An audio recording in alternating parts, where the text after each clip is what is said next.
Hello friends, good business ideas in Telugu YouTube channel స్వాగతం.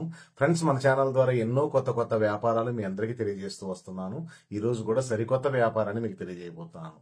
జీవితంలో ఒక వ్యక్తి ఎదగాలి అంటే ఖచ్చితంగా అతను చేయాలి అనుకుంటున్న వ్యాపారాన్ని పూర్తిగా తెలుసుకోవాలని నేను పదే చెప్తూ వస్తున్నాను. ఇది అక్షర సత్యం ఫ్రెండ్స్. మీరు ఖచ్చితంగా మీరు చేయాలనుకుంటున్న వ్యాపారం మీద సమస్త సమాచారం మీ దగ్గరికి వచ్చిన తర్వాతనే ఆ వ్యాపారాన్ని మొదలుపెట్టండి. అప్పుడు మీరు వెనుదిరిగి చూసుకోవాల్సిన అవసరం లేకుండా అద్భుతమైన విజయాన్ని సాధిస్తారు. ఫ్రెండ్స్, వీడియో అయితే అందరూ చూస్తున్నారు, లైక్ చేయడం మర్చిపోతున్నారు. రిక్వెస్ట్ చేస్తున్నారు ఫ్రెండ్స్, మీరు లైక్ చేయండి. మీరు లైక్ చేయడం ద్వారా ఈ సమాచారాన్ని యూట్యూబ్ వాళ్ళు ఎంతో మందికి చేరవేస్తారు. అందుకనే ప్రత్యేకంగా మిమ్మల్ని లైక్ చేయమని అడుగుతున్నాను. ఫ్రెండ్స్, ఈరోజు మనం టీ ఫ్రాంచైజీలు ఎన్నో మార్కెట్లో చూస్తూ ఉంటాం. వీళ్ళంతా ఫ్రాంచైజీ అయితే తీసుకుంటారు కానీ కరెక్ట్ గా టీ పొడి వాళ్ళకి సప్లై చేసే వాళ్ళు దొరకడం లేదు. నేను కొన్ని ఏరియాలను గమనించడం జరిగింది. ఇక్కడ టీ పొడి సమస్య అనేది వాళ్ళను పట్టి పీడిస్తూ ఉంది. టీ పొడి విషయానికి వస్తే ఫ్రాంచైజీలో మరి ఎందుకు వాళ్ళు ఫ్రాంచైజీ తీసుకుని అక్కడ కొనరంటే అక్కడ రేట్ ఎక్కువ పడుతున్నది అనే భావన ఉంది కాబట్టి వాళ్ళు అక్కడ కొనకుండా బయట కొనే ప్రయత్నం చేస్తూ ఉంటారు. ఈ రోజు నేను టీ పొడి అనేది మార్కెట్లో ఉంచి హోల్సేల్ మార్కెట్లో ఉంచుకొని అలాగే మనము హోల్సేల్ రేట్లకి రిటైల్గా ఎలా విక్రయించాలో ఈరోజు మాట్లాడే ప్రయత్నం చేస్తాను.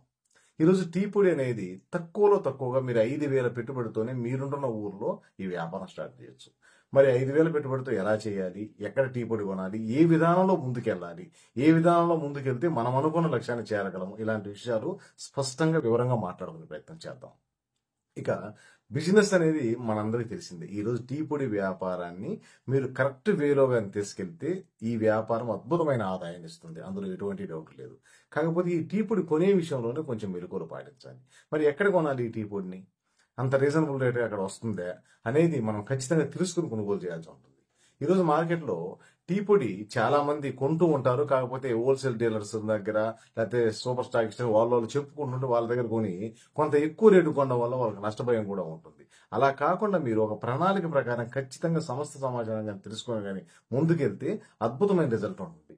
ఈ రోజు నేను 5,000 పెట్టుబడితో కూడా మీ ఊర్లో ఈ వ్యాపారాన్ని ప్రారంభించవచ్చు అని చెప్పాను. అలాగే కొంచెం ఎక్కువ పెట్టుబడి ఉండే వ్యక్తులకు అద్భుతమైన ఆదాయం కూడా ఉంటుంది. ఈరోజు ఈ విషయానికి వస్తే, ఈ వ్యాపార విషయానికి వస్తే, మీరు గూగుల్లో కానీ ఇండియన్ మార్ట్ వెబ్సైట్లో కానీ చెక్ చేయండి.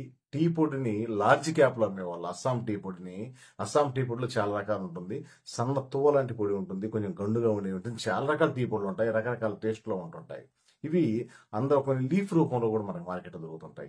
అందరూ టీ పొడి ఏదో ఒక టీ పొడి సేల్ అంటే వాళ్ళు టీ కాచేటప్పుడు వేస్తూనే ఉంటారు. కాకపోతే ఒక్కొక్క దగ్గర అద్భుతమైన రుచి ఉంటుంది, ఒక్కొక్క దగ్గర రుచి ఉంటుంది. దీనికి ప్రధాన కారణం ఏంటంటే వాళ్ళు సెలెక్ట్ చేసుకునే టీ పొడిని బట్టి ఉంటుంది.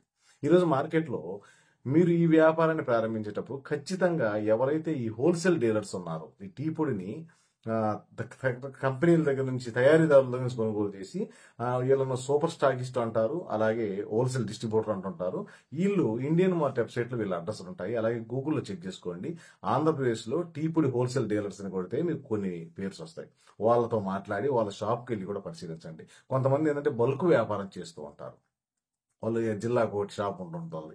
ఆ బల్క్ వ్యాపారం చేసేటప్పుడు ఏంటంటే మనకు చాలా రీజనబుల్ కూడా టీ పొడి ఇస్తుంటారు. మీరు ఉన్న విషయాన్ని వాళ్ళతో చెప్పండి, నేను ఈ విధంగా వ్యాపారం చేయాలనుకుంటున్నాను, నాకు మీరు ఏమి రిఫర్ చేస్తారంటే నేను ఏ టీ పొడి అమ్ముకోవాలని కూడా అడగండి. ఎందుకంటే మనం ప్రతి ఒక్కరి కాడ నుంచి మనం చేసే వ్యాపారం గురించి చెప్పి వాళ్ళ కాడ నుంచి కూడా కొంత ఫీడ్బ్యాక్ తీసుకోవడానికి అవకాశం ఉంటుంది. ఆ విధంగా చూడండి. ఇక టీ పొడి మీరు కొనుగోలు చేసిన తర్వాత ప్రతి టీ కొట్టు, ఏ టీ కొట్టు అయినా ఉన్నాయి, టీ పొడి లేకుండా అసలు జరగదు. కాబట్టి ఈ మన ఫ్రాంచైజీలు అయి ఉండొచ్చు, మామూలు టీ షాప్లో ఉండొచ్చు, ఎవరైనా అయి ఉండొచ్చు, ప్రతి టీ షాప్ కి శాంపిల్ రూపంలో 1 కేజీ తీసుకున్న వ్యక్తికి 1/4 కేజీ ఫ్రీగా ఇస్తాము. ఇట్లా ఏదైనా ఫ్రీలో అలవాటు చేయండి, గిఫ్ట్ రూపంలో అలవాటు చేయండి.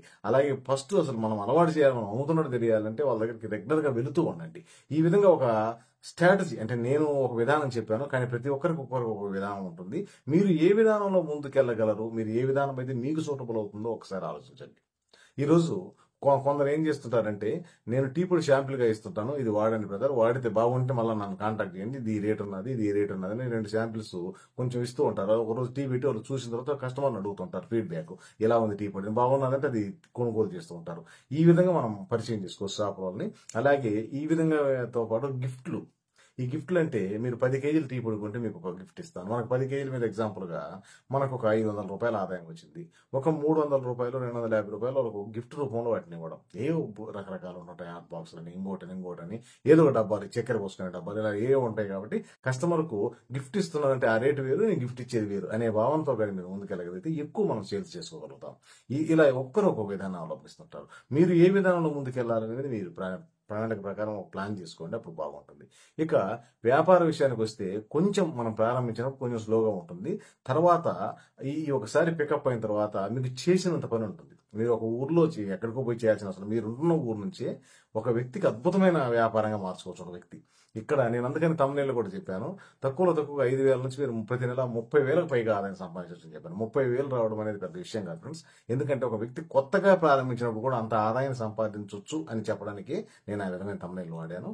ఇక మీరు ప్రణాళికాబద్ధంగా మీరు ముందుకెళ్ళగలిగితే దీంట్లో వచ్చిన ఆదాయము ఫుడ్ బిజినెస్లలో ఏ బిజినెస్ రాదు. ఎందుకంటే ఈరోజు టీ అనేది మనకు మరి ఎందుకనో కానీ తెలుగు 2 రాష్ట్రాల్లో ఎక్కువ, ఆంధ్రాలో ఈ టీ పొడి అనేది ఎంత టీ స్టాల్ ఎక్కువగా ఉంటున్నాయి. ఇప్పుడు అలాగే మన తెలంగాణలో కూడా టీ స్టాల్స్ ఓపెన్ చేస్తున్నారు. ఇక్కడ తెలుగు 2 రాష్ట్రాల్లో టీకి అయితే అద్భుతమైన డిమాండ్ ఉంది.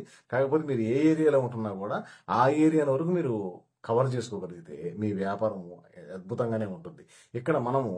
ఇక్కడ తెలుసుకోవాల్సింది ఏంటంటే కొనుగోలు విషయంలో మెలకువలు పాటించాలి. అలాగే ఎదుటి వ్యక్తిని మాట్లాడి మన కాడ ఉన్న ప్రొడక్ట్ను వివరంగా తిరిగి చెప్పగలిగి ఉండాలి. ఇన్వెస్ట్మెంట్ అనేది ఇక్కడ పెద్ద సమస్య కాదు ఫ్రెండ్స్. ఎందుకంటే ఇన్వెస్ట్మెంట్ నేను చెప్పాను కదా, 5,000తో కూడా ఈ వ్యాపారం చేయొచ్చు. అలాగే మీ కాడ శక్తి ఉంటే కొంచెం పెద్ద బల్క్గా కూడా ఈ వ్యాపారం చేసుకోవచ్చు. వ్యాపారం అయితే చాలా చాలా అద్భుతంగా ఉంటుంది. కానీ ఫస్ట్ స్టార్టింగ్ అంటే మనం కస్టమర్ కాడికి వెళ్ళేటప్పుడు కొంచెం శాంపిల్స్ రూపంలోనే వెళ్ళండి. ఎందుకంటే ఎదుటి వ్యక్తికి అర్థం కావాలి మన పొడి. ఈ రోజు మార్కెట్లో ఏం చేస్తున్నారంటే ఈ షాపులలో ఈ ఫ్రాంచైజీలు తీసుకునే వాళ్ళు ఈ టీ పొడిని అక్కడ ఫ్రాంచైజీలో వాళ్ళ దగ్గర కొనలేక రేట్ ఎక్కువ అని బయట తీసుకొస్తున్నారు. ఇక్కడ బయట కూడా కంపెనీలు బ్రాండ్ రూపంలో పెట్టి ఒక కేజీ 450-500 పెట్టి కూడా తీసుకొచ్చి మనం టీ విక్రయిస్తున్నారు. ఇక్కడ మనము అంతకన్నా చాలా తక్కువ రేటుకి వాళ్ళకి అద్భుతమైన టీ పొడి ఇవ్వచ్చు. కాకపోతే మనం కూడా మనసు పెట్టి ఒక 4 రకాల టీ పొడిని సేకరించి 4 రకాల శాంపిల్స్ మనం వాళ్ళకి ఇచ్చి ఆ విధంగా దేన్ని ఏది బాగుందో చూసి దాన్ని వాళ్ళకి అమ్మే ప్రయత్నం చేయడం వల్ల మనం ఏందనుకున్నా మనం అనుకున్న లక్ష్యాన్ని చేరగలుగుతాం. ఇక్కడ ఎవరిదైనా కానీ లక్ష్యం ఏంది అంటే కనుక్కున్న లక్ష్యాన్ని చేరాలి అంటే ఖచ్చితంగా ఒక ప్రణాళిక ఉండాలి. ఆ ప్రణాళిక ఎలా వేసుకోవాలి, ఏ విధంగా వేసుకోవాలని నేను ఒక అవగాహన మాత్రమే చెప్పాను. అలాగే మీకంటూ ఒక అవగాహన ఉంటుంది కాబట్టి ఆ అవగాహన ప్రకారం ప్రణాళిక వేసుకోండి. ఈరోజు మార్కెట్లో టీ షాపులు కొదవలేదు. ఎందుకంటే ఈరోజు ఫ్రాంచైజీలు ఇచ్చినవి ఉండొచ్చు, మామూలు టీ షాపులు ఉండొచ్చు, మీకు నెంబర్ ఆఫ్ కనపడుతూ ఉంటాయి. ఒక బజారుకు పోతే మీకు దాదాపు 10 టీ షాపుల నుంచి 15 టీ షాపులు కూడా ఉంటాయి. ఒక మెయిన్ బజార్ మీరు టచ్ చేస్తే అవి వాటిలో పెద్దవి చిన్నవి అన్ని రకాలు ఉంటాయి. ఇక్కడ ఏ వ్యక్తికైనా మనం టీ పొడి అమ్మొచ్చు అనేది మాత్రం ఖచ్చితంగా గుర్తుపెట్టుకోండి ఫ్రెండ్స్. వీళ్ళకి అమ్మాలా, వీళ్ళు మన దగ్గర కొంటారేమో, ఇంకెక్కడైనా కొంటారేమో, అవన్నీ కరెక్ట్ కాదు. ఈరోజు ఏ షాప్ వ్యక్తి అయినా అతనికి అవసరానికి తగ్గట్టుగా రెగ్యులర్గా మనం టీ పొడిని అందిస్తూ ఉంటే ఏ రోజుకు ఆ రోజు కొనే వ్యక్తులు కూడా మార్కెట్లో ఎక్కువ మంది ఉన్నారు. ఇంకో బల్క్గా కొనే వాళ్ళు చాలా తక్కువనే ఉంటారు. కానీ ఏ రోజుకి ఆ రోజు కూడా వాళ్ళకి టీ పొడి తెచ్చుకునే లేక వారానికి ముందు తెచ్చుకునే వాళ్ళు కూడా ఈ మార్కెట్లో కనపడుతుంటారు. వీళ్ళందరినీ మనం టీ పొడి విక్రయించే విధంగా ప్లాన్ చేసుకోవచ్చు. ఒక్కసారి ప్రయత్నం చేయండి ఫ్రెండ్స్. వీడియో మీకు అర్థమైంది అనుకుంటున్నాను. ఒక్కసారి వీడియోని ఇంకోసారి కూడా చూడండి. మీకు అర్థం చేసుకొని మీ సర్కిల్లో ఉండే వరకు ఒక్కరికైనా ఈ వీడియోని షేర్ చేయండి ఫ్రెండ్స్. ఎందుకంటే వాళ్ళకైనా ఈ వ్యాపారం ఉపయోగపడుతుందని మిమ్మల్ని రిక్వెస్ట్ చేస్తున్నాను. Okay friends, thank you friends.